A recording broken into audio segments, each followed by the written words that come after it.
یعنی مضاف سے پہلے جو بھی لفظ ہوگا اس کا جو تقاضا ہوگا اس کے مطابق مضاف پر پیش یا زبر یا زیر آئے گی. اس کو عربی کی اصطلاح میں عامل کہتے ہیں. یعنی مضاف سے پہلے آنے والا جو بھی عامل ہے، جو بھی لفظ ہے، اس کا جو تقاضا ہے، اگر اس کا تقاضا یہ ہے اس عامل کا کہ اس کے بعد والا لفظ جو ہے وہ مرفوع ہو تو مضاف پر جو ہے وہ پیش ہوگی. اگر اس کا تقاضا یہ ہے کہ عامل کے بعد آنے والا لفظ جو ہے وہ منصوب ہو تو پھر رسول پر زبر ہوگی. اور اگر عامل کا تقاضا یہ ہے کہ مضاف کے نیچے زیر ہو تو پھر اس کے نیچے زیر ہوگی. آئے میں آپ کو اس کی مثال دیتا ہوں. مثلا رسول اللہ، اب یہاں آپ دیکھ رہے ہیں کہ رسول کے اوپر پیش ہے. اب ہم قرآن کریم سے ہی ایک آیت لے لیتے ہیں، محمد رسول اللہ، یہ قرآن کریم کے اندر ہے 26ویں پارے میں. اب محمد یہ مبتدا ہے، رسول اللہ یہ مرکب جو ہے پورے کا پورا اس کی خبر ہے. اب جو خبر جو ہوتی ہے وہ ہمیشہ جو ہوتی ہے وہ مرفوع ہوتی ہے، اس پر پیش ہوتی ہے. تو چونکہ خبر جو ہے وہ مرفوع ہوتی ہے، اس پر پیش ہوتی ہے، اس لیے رسول کے اوپر ہم نے دیکھا کہ وہ کیا ہے، پیش ہے. اس کے اوپر جو ہے وہ رفع ہے. ٹھیک. دوسری مثال قرآن کریم سے ہی لے لیتے ہیں، سورہ احزاب کے اندر ہے، لقد کان لکم فی رسول اللہ اسوۃ حسنہ، کہ تحقیق تمہارے لیے اللہ کے رسول میں اسوہ حسنہ یعنی بہترین نمونہ ہے. اب آپ دیکھ رہے ہیں کہ یہاں رسول اللہ ہے، لقد کان لکم فی رسول اللہ. جی ہاں، رسول کے نیچے زیر ہے. تو ایسا کیوں ہے؟ ایسا اس لیے ہے کہ یہاں رسول اللہ سے پہلے فی ہے جو کہ ایک حرف جار ہے، جو یہاں کے عامل ہے. اب فی جو ہے وہ جو کہ حرف جار ہے، اس کا تقاضا یہ ہے کہ اس کے بعد جو بھی لفظ آئے وہ مجرور ہو. تو چونکہ فی کے بعد رسول آ گیا ہے اور فی جو ہے وہ حرف جار ہے، اس کا تقاضا یہ ہے کہ اس کے بعد آنے والا لفظ مجرور ہو، اس لیے رسول کے نیچے کیا آ گئی، زیر آ گئی. ٹھیک. تو یہاں جو ہے وہ رسول اللہ کی بجائے رسول اللہ ہو گیا. لیکن آپ نے دیکھا کہ رسول اللہ وہ جو ہم نے پہلی مثال دی وہاں بھی اللہ کے نیچے زیر ہے، اور یہاں بھی رسول اللہ وہ جو دوسری مثال دی اس کے یہاں بھی اللہ کے نیچے زیر ہے. یعنی مضاف الیہ جو ہے وہ ہمیشہ مجرور ہوتا ہے. اب ہم تیسری مثال لے لیتے ہیں. تو تیسری مثال کے لیے ہم ایک جملہ خود بنا لیتے ہیں کہ ان رسول اللہ رجل عظیم. مثال دے رہا ہوں کہ ان رسول اللہ رجل عظیم، کہ بے شک اللہ کا رسول ایک عظیم شخصیت ہے. اب ہم نے یہاں دیکھا کہ رسول جو ہے اس کے اوپر زبر ہے. جی ہاں، یہاں پیش بھی نہیں ہے، زیر بھی نہیں ہے، یہاں رسول کے اوپر جو ہے وہ زبر ہے، یعنی یہاں رسول جو ہے وہ منصوب ہے. ایسا کیوں ہے؟ ایسا اس لیے ہے کہ اس جملے میں جو میں نے ابھی آپ کے سامنے جملہ بولا ہے انا ہے، اور انا جو ہے وہ حروف مشبہ بالفعل میں سے ایک لفظ ہے، اور اس کا تقاضا یہ ہوتا ہے کہ اس کا اسم جو ہے وہ ہمیشہ جو ہے وہ منصوب ہوتا ہے.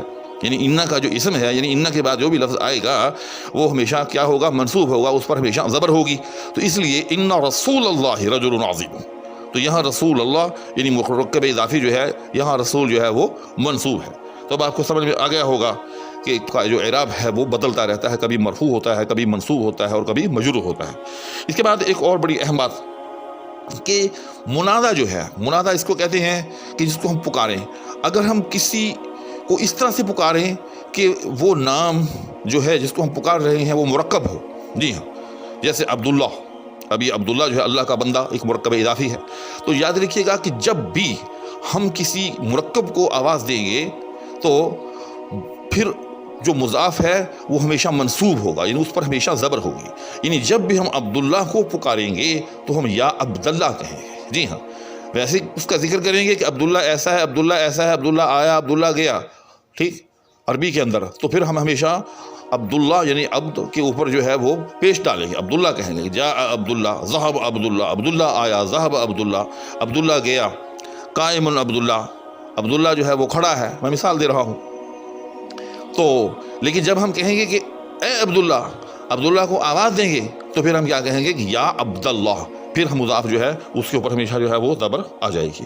ایک اور بات یاد رکھیے گا کہ مرکب اضافی جو ہے اگر جمع سالم کے ساتھ اس طرح سے بنایا جائے کہ پہلا لفظ جو ہے وہ اس کا جمع سالم ہو، یعنی مضاف جمع سالم ہو، مضاف الیہ جو ہے وہ کوئی اور لفظ ہو، تو پھر جو مضاف ہے وہ جو جمع سالم ہے اس کا جو نون ہے وہ نون جو ہے وہ ختم ہو جائے گا، وہ نون گرا دیا جائے گا.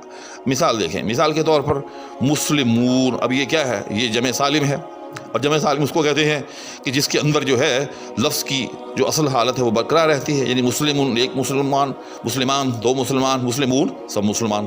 اب ہم اگر یہ کہنا چاہیں کہ مسلمون الپاکستان، میں مثال دے رہا ہوں، تو یہ غلط ہے. جی مسلمون الپاکستان یعنی پاکستان کے مسلمان. تو یہاں غلطی کیا ہے کہ ہم نے سنون کو برقرار رکھا ہے، تو ایسا نہیں ہو سکتا. جب بھی جمع سالم کو مرکب اضافی کا حصہ ہم بنائیں اور اس کو مضاف کے طور پر استعمال کریں تو اس کا جو نون ہے وہ درمیان سے گرا دیا جائے گا. تو ہم مسلمون الپاکستان کی بجائے کیا کہیں گے؟ مسلم الپاکستان. جی ہاں، یعنی وہ جو نون ہے درمیان میں سے وہ گرا دیا جائے گا. یہ ایک بڑی اہم بات تھی. اس کے ساتھ ساتھ ایک اور بات بھی یاد رکھیے کہ چاہے یہ جمع سالم جو ہے وہ حالت رفعی کے اندر ہو چاہے حالت نصبی و جری میں ہو، دونوں صورتوں کے اندر اس کا جو نون ہے وہ گرا دیا جائے گا، اور اس نون کو نون اعرابی کہتے ہیں. تو نون اعرابی جو ہے یہ گرا دیا جائے گا. مثلا مسلمون یہ اس کی رفعی حالت ہے، اور مسلمین یہ اس کی جو ہے وہ نصبی و جری حالت ہے. تو ہم اگر اس کا مرکب بنانا چاہیں تو مسلمین الپاکستان نہیں کہیں گے بلکہ مسلم الپاکستان کہیں گے. اس کا بھی نون اعرابی جو ہے وہ گرا دیا جائے. ایک اور بڑی اہم بات یاد رکھیے گا کہ مرکب اضافی جو ہے ایسا نہیں ہے کہ صرف دو لفظوں سے ہی جو ہے وہ بنے. بعض اوقات یہ ہوتا ہے کہ دو تین الفاظ مل کر جو ہے وہ ایک مرکب کی صورت کے اندر ہمیں جو ہے وہ نظر آتے ہیں. جی ہاں، تو پھر کیا ہوگا؟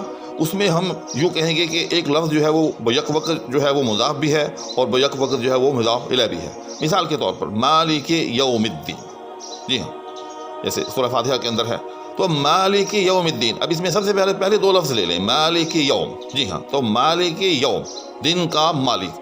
تو مالک کیا ہے؟ یہ مضاف ہے، اور یوم کیا ہے؟ یہ مضاف الیہ ہے. تو مالک یوم یہ کیا بن گیا؟ مرکب اضافی بن گیا. اب تھوڑا سا آگے چلیں، مالک یوم الدین. ٹھیک، اب یوم الدین جو ہے یعنی قیامت کا دن، روز جزا کا دن، یہ از خود جو ہے ایک مرکب اضافی ہے. یوم اس کے اندر کیا ہے؟ مضاف ہے، اور دین اس کے اندر کیا ہے؟ مضاف الیہ ہے. تو مضاف اور مضاف الیہ ملنے سے یہ کیا بن گیا؟ مرکب اضافی بن گیا. اب آپ نے دیکھا کہ یوم کا جو لفظ ہے وہ مالک یوم کے اعتبار سے جو ہے وہ مضاف الیہ ہے، اور یوم الدین کے اعتبار سے جو ہے وہ مضاف ہے. جی، اس طرح سے ایک لفظ جو ہے ایک ہی وقت کے اندر مضاف بھی ہو سکتا ہے اور مضاف الیہ بھی ہو سکتا ہے.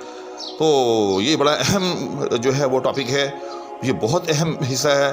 عربی زبان کی جو ہے یوں سمجھ لیں کہ اکثر و بیشتر جو کنسٹرکشن ہوتی ہے اس کے اندر مرکبات کا بہت عمل دخل ہوتا ہے، اور مرکبات کے اندر سے پھر جو مرکب اضافی ہے یہ ایک بڑا ہی اہم مرکب ہے.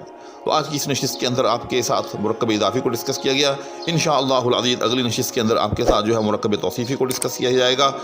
میرے چینل کے ساتھ جڑے رہیں، میرے ہر ویڈیو کو جو ہے وہ آخر تک دیکھیں. جی ہاں، یاد رکھیے گا کہ اگر آپ سیکھنا چاہتے ہیں، کچھ حاصل کرنا چاہتے ہیں، تو پھر ایسا نہ کریں کہ ویڈیو کو ٹچ کر کے گزر جائیں. نہیں، ویڈیو کو جو ہے شروع سے لے کر آخر تک دیکھیں. اس دعا کے ساتھ کہ اللہ تعالیٰ آپ کو ہمیشہ اپنے حفظ و امان میں رکھے، اپنی سلامتی میں رکھے، آپ سے اجازت چاہوں گا. اللہ حافظ.